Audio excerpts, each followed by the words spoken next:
கூட்டுறவு திருத்தச் சட்டம் 2024ஆம் ஆண்டு இயற்றி நாம் அனைவரால் ஒப்புதலோடு அனுப்பி வைக்கப்பட்ட சட்டத்தை இப்போது புதிதாக சட்டமன்றத்துக்கே திருப்பி அனுப்புகிற ஒரு புதிய நடைமுறையை தமிழக ஆளுநர் RN ரவி அவர்கள் பின்பற்றியிருக்கிறார்.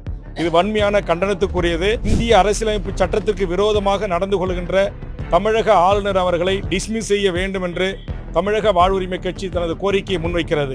இந்த தமிழ் வழியில் படித்தவர்களுக்கு 20% இடஒதுக்கீடு என்பது அனைத்து தமிழ்நாடு அரசு பதவிகளிலும், அனைத்து நேரடி நியமனங்களிலும், அனைத்து பதவி உயர்வுகளிலும் அது கடைபிடிக்கப்பட வேண்டும் என்கிற ஒரு வரலாற்று சிறப்புமிக்க சட்டமன்ற தீர்மானத்தை இன்றைக்கு என்னுடைய வேண்டுகோளை ஏற்று மாண்புமிகு தமிழக முதல்வரும் மாண்புமிகு நம்முடைய மனிதவள மேம்பாட்டுத்துறை அமைச்சர் அவர்களால் இந்த சட்ட திருத்தம் முன்மொழியப்பட்டிருக்கிறது. தமிழக ஆளுநர் தமிழக மக்களால் தேர்ந்தெடுக்கப்பட்ட சட்டமன்ற உறுப்பினர்கள் ஜனநாயக நாட்டில் சட்டமன்றத்தில் இயற்றப்படுகின்ற சட்டங்களை அவமதிப்பதும் திருப்பி அனுப்பதும் ஒரு நடைமுறை வாடிக்கையாக கொண்டு வந்திருக்கிறார். அந்த அடிப்படையில் கூட்டுறவு திருத்தச் சட்டம் 2024ஆம் ஆண்டு இயற்றி நாம் அனைவரால் ஒப்புதலோடு அனுப்பி வைக்கப்பட்ட சட்டத்தை ஏற்கனவே ஜனாதிபதிக்கு அனுப்பி கிடப்பில் போடுவார் அல்லது அவர் ஆளுநர் மாளிகையில் கிடப்பில் போடுவார். இப்போது புதிதாக சட்டமன்றத்துக்கே திருப்பி அனுப்புகிற ஒரு புதிய நடைமுறையை தமிழக ஆளுநர் RN ரவி அவர்கள் பின்பற்றியிருக்கிறார். இது வன்மையான கண்டனத்துக்குரியது.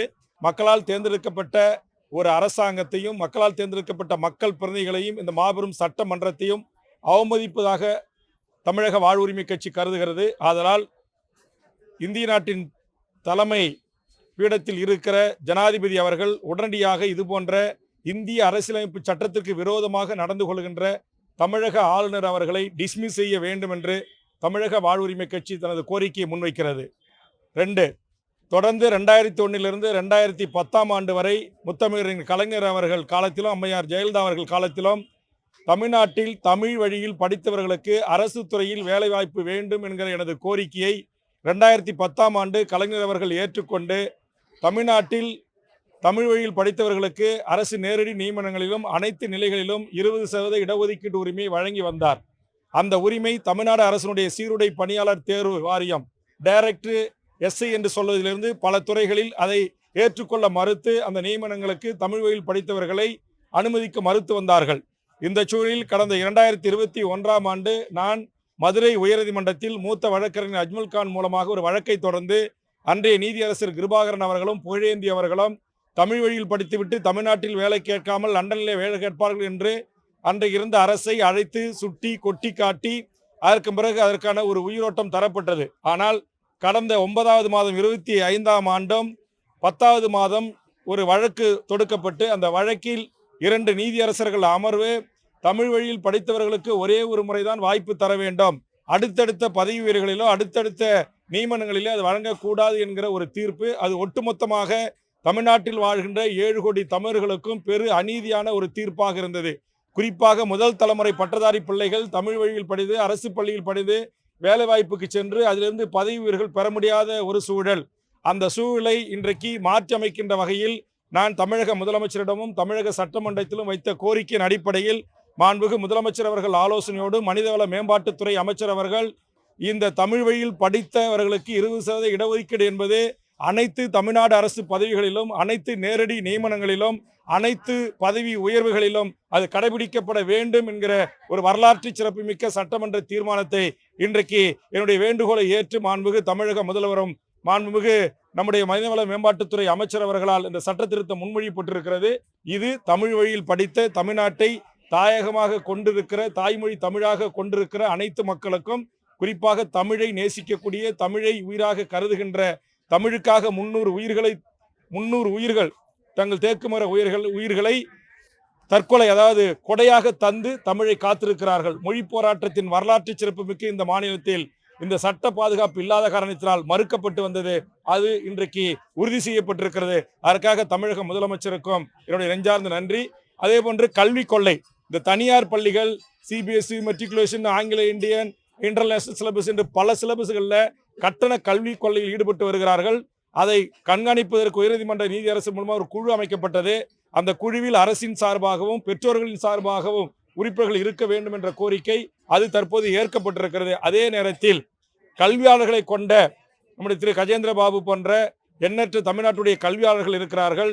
அவர்களை கொண்டும் அது திருத்தப்பட வேண்டும் என்ற ஒரு கோரிக்கை முன்வைத்திருக்கிறேன். ஒரு எல்கேஜிக்கு முதற்கொண்டு லட்சக்கணக்கான கட்டண கொள்ளையை தனியார் நிறுவனங்கள் ஈடுபடுகிறார்கள். அதை மட்டுப்படுத்தவும் கட்டுப்படுத்துவதற்கும் புகார் வந்தால் அந்த பள்ளிகள் மீது நடவடிக்கை எடுக்க பதிலாக புகாரை வராத வண்ணம் கட்டண கொள்ளையில் ஈடுபடாமல் தடுப்பிற்குரிய நடவடிக்கைகளை மேற்கொள்ள வேண்டும் என்கிற கல்வியினுடைய சட்ட திருத்தத்தில் ஒரு ஆலோசனையை அரசுக்கு சொல்லி இனிவரும் காலங்களில் அதுபோன்ற ஒரு சட்ட திருத்தத்தை முன்மொழிய வேண்டும் என்ற கோரிக்கையை பள்ளிக்கல்வித்துறை அமைச்சருக்கு வேண்டுகோளாக நான் வைத்திருக்கிறேன்.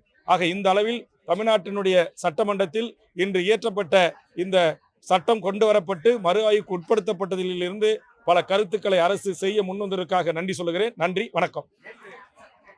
அப்ப இது சங்க காலங்களிலும் இலக்கியங்களிலும் பல காலகட்டங்களிலும் தமிழ்நாடு என்கிற பெயர் பல வரலாற்று குறிப்புகள் இருக்கிறது. அப்படி இருக்கின்ற போது எதற்காக பேரறிஞர் அண்ணா அவர்கள் தமிழ்நாடு என்று சட்டம் இயற்றி அதை சட்ட பாதுகாப்பு தந்தார்? தமிழ்நாடு என்று பல்வேறு புராண இதிகாசங்களில் கூட தமிழ்நாடு என்று பாடப்பட்டிருக்கிறது. அப்படி இருக்கின்ற போது ஐயா சங்கரலிங்கனார் எதற்கு அத்தனை நாட்கள் உண்ணாவிரதம் இருந்து தங் உயிரை துறந்தார்? ஆக இந்த வரலாற்று செய்திகள் எல்லாம் தெரிந்து கொண்டு மாண்புமிகு அமைச்சர் அவர்கள் இப்படிப்பட்ட பதில் சொல்வது ஏற்புடையதல்ல. தமிழ்நாடு அரசு போக்குவரத்து கழகம் என்றுதான் கடந்த காலங்களில் இருக்கிறது. அந்த போக்குவரத்து கழகத்தை தொடங்கிய கலைஞர் அவர்களை தமிழ்நாடு அரசு என்றுதான் பெயர் சூட்டினார். அதனால்தான் நான் ஏற்கனவே கேள்வி நேரத்தின் போது ஒரு கேள்வியை எழுப்பி அப்போது அவர் கவனத்திற்கு கொண்டு வந்தேன். நீங்கள் இதை என் கவனத்துக்கு கொண்டு வந்திருக்கிறீர்கள். நிச்சயமாக நீ தமிழ்நாடு என்று இடம்பெறும் என்று அறிவித்த அமைச்சர் அவர்கள் தற்போது மாற்றி பேசுவது என்பது ஏற்புடையதல்ல. நான் இதை குறித்து முதலமைச்சரிடம் முறையிட்டு இருக்கிறேன். இனி தமிழ்நாடு அரசு போக்குவரத்து கழகங்கள் என்றுதான் பெயர் இடப்பட வேண்டும். அப்படி பார்க்க போனா இன்னைக்கு எல்லா திட்டங்களும் இருக்கு பல தலைவர்கள் பெயரால. அந்த பல தலைவர்கள் முதலமைச்சராக அரசு உயர் பதவிகள் இருந்திருக்கிறாங்க. அப்ப அவங்களுடைய பெயர்ல அறிவிக்க வேண்டிய அவசியம் என்ன இருக்கு? அதனால அவர் நான் சொன்ன அந்த தாற்பரியத்தை முழுவதுமாக உணர்ந்து கொள்ளல.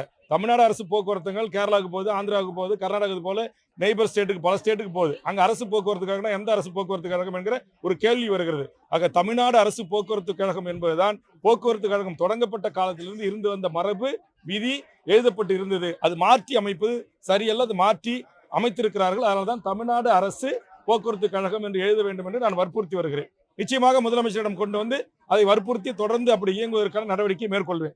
அரசு ஊழியர்கள் காத்திருக்கிறார்கள். அடுத்த நேரத்தில் சந்திப்போம். இல்ல, நீங்க அந்த கோரிக்கையை நான் தொடர்ந்து வலியுறுத்தி வந்து கொண்டிருக்கிறேன். சாதிவாரி கணக்கெடுப்பு, ஈழத்தில் நடந்த இனப்படுகொலைக்கு பொது வாக்கெடுப்பு, இனப்படுகொலை தான் மூலமாக சர்வதேச நீதிமன்றத்தின் மூலம் தண்டிக்கப்பட வேண்டும். இந்த கோரிக்கைகள் எல்லாம் நிலுவையில் இருக்கிறது. ஜனவரி மாதமும் கூட்டத்தொடர் கூட இருக்கிறது. நிச்சயமாக நான் இந்த கோரிக்கைகளுக்காக கண்டிப்பா நான் மாண்புமிகு முதலமைச்சரிடம் அரசிடம் போராடுவேன்.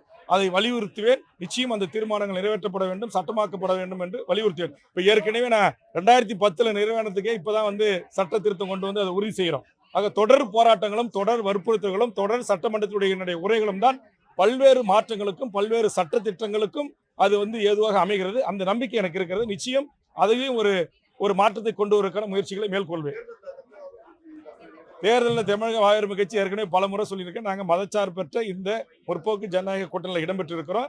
இந்த கூட்டணியின் சார்பாக தேர்தல் காலத்தில் மாண்புமிகு முதலமைச்சர் அழைத்து உரிய இடங்களை எந்த தொகுதி என்பதையெல்லாம் மாண்புமிகு முதல்வர் அமைச்சர் அவர்கள் பேசி முடிவை அறிவிப்பார்கள். நன்றி, வணக்கம்.